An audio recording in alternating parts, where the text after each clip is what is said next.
नमस्ते दोस्तों, स्वागत है आपका परीक्षा स्टडी 24 यूट्यूब चैनल पर। दोस्तों, आज हम आपको डीएलएड प्रथम सेमेस्टर की विज्ञान विषय की प्रैक्टिकल फाइल बनाना सिखाएंगे। और इस वीडियो में हम कंप्लीट फाइल आपको बताएंगे। आपको फाइल किस प्रकार विज्ञान की बनानी है, पूरी फाइल हम दिखाएंगे और बताएंगे। तो वीडियो को अंत तक ज़रूर देखें। और यदि आप चैनल पर नए हैं तो चैनल को सब्सक्राइब करें, वीडियो को शेयर करें, लाइक करें। देखते हैं दोस्तों। पहले पेज पर आप अपने विद्यालय जहाँ से आप बीटीसी कर रहे हैं उसका नाम लिखें।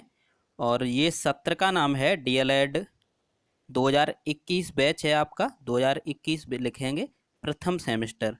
ये एक नॉर्मल फॉर्मेट हमने बनाया है, आप इसमें कुछ ऐड कर सकते हैं। यहाँ पर नाम लिखेंगे, अपने पिता का नाम, रोल नंबर, जो आपके विद्यालय में कुछ तो रोल नंबर होगा, विषय। अब दूसरे पेज पर विषय सूची लिखेंगे, जिसकी फाइल हम जिस टॉपिक की बना रहे हैं। तो यहाँ पर ये विषय सूची है। तो इसमें सजीव वस्तुएं, निर्जीव वस्तुएं, सजीव व निर्जीव वस्तुओं में अंतर, जंतुओं और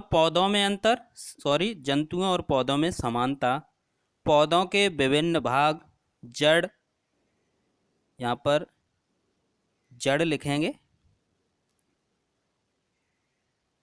जड़ के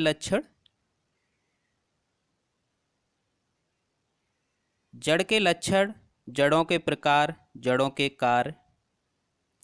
नेक्स्ट देखते हैं, तना, तनों के कार्य, पत्ती एवं पत्ती के कार्य, पुष्प, फल तथा फलों के प्रकार। इस प्रकार ये 13 टॉपिक हैं, इनकी हम फाइल बनाना आपको बताएंगे।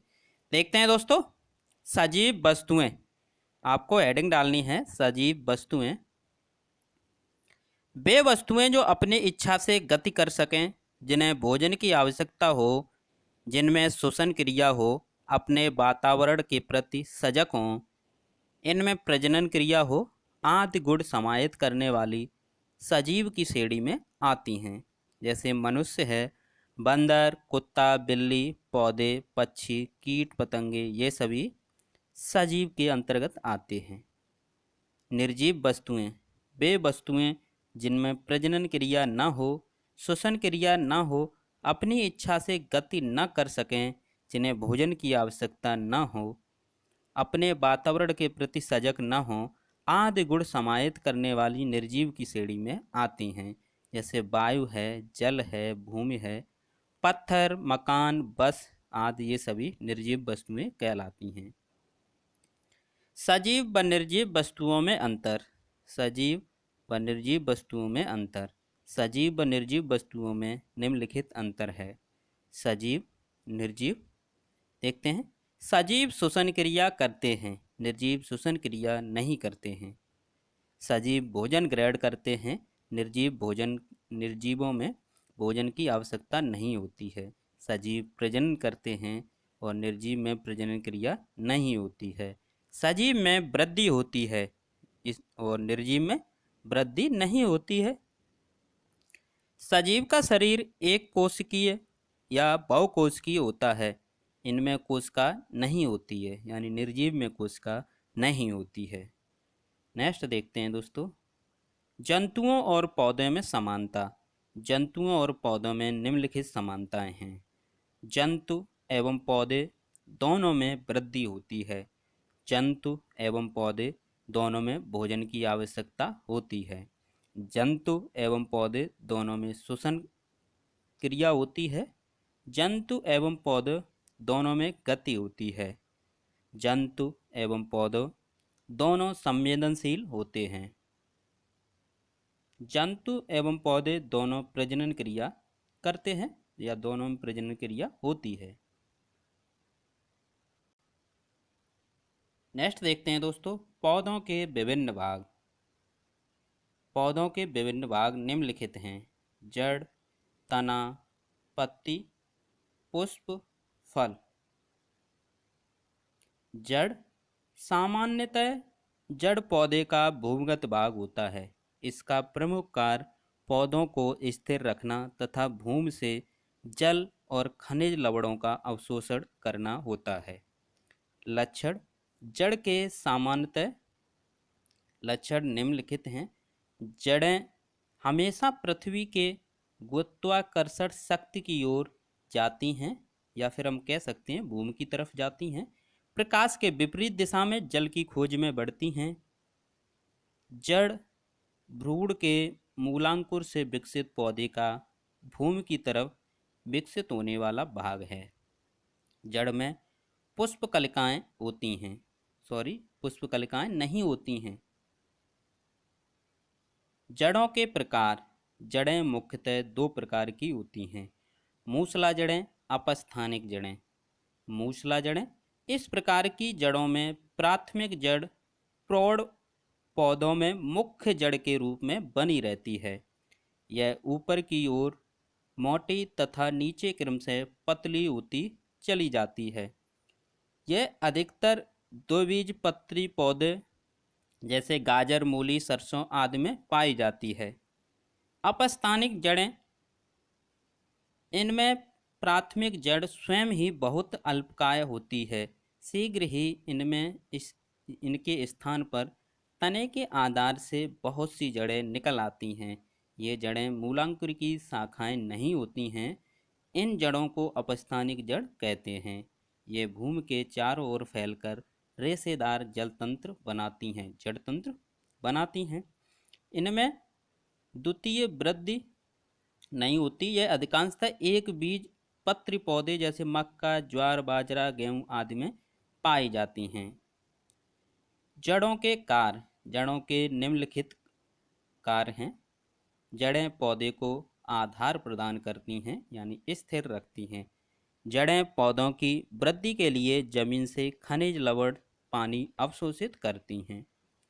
तना पौधे का वह भाग जो बीज के प्रांकुर से विकसित होता है, तना कहलाता है। इस पर पर्ण तथा पर्ण संधियां पाई जाती हैं। तने के कार्य। तने के निम्नलिखित कार्य हैं। तना शाखाओं और पत्तियों, फूल तथा फलों को सहारा देता है। कुछ तने पत्तियों द्वारा बने भोजन का संग्रह भी करते हैं।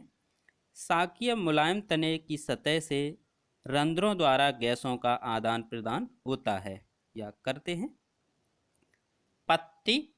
पत्ती पौधे का वह महत्वपूर्ण अंग है जो हमेशा तने की पर्ण संधि से एक पार्श्व उपांग के रूप में निकलता है। पत्ती के कार्य। पत्ती के निम्नलिखित कार्य हैं। यह बाष्पोत्सर्जन की क्रिया करती है। इससे प्रकाश संश्लेषण की क्रिया के फलस्वरूप भोजन प्राप्त होता है पौधे को। पुष्प। पुष्प एक विशिष्ट संगठित प्ररोह है जो प्रजनन कार्य के लिए रूपांतरित हो जाता है। फल। निषेचन के बाद पुष्प के मादा भाग का परिवर्तित रूप, जिसमें एक या एक से अधिक बीज होते हैं, फल कहलाता है। फलों के प्रकार। फलों के दो प्रकार होते हैं, सरस फल, शुष्क फल। सरस फल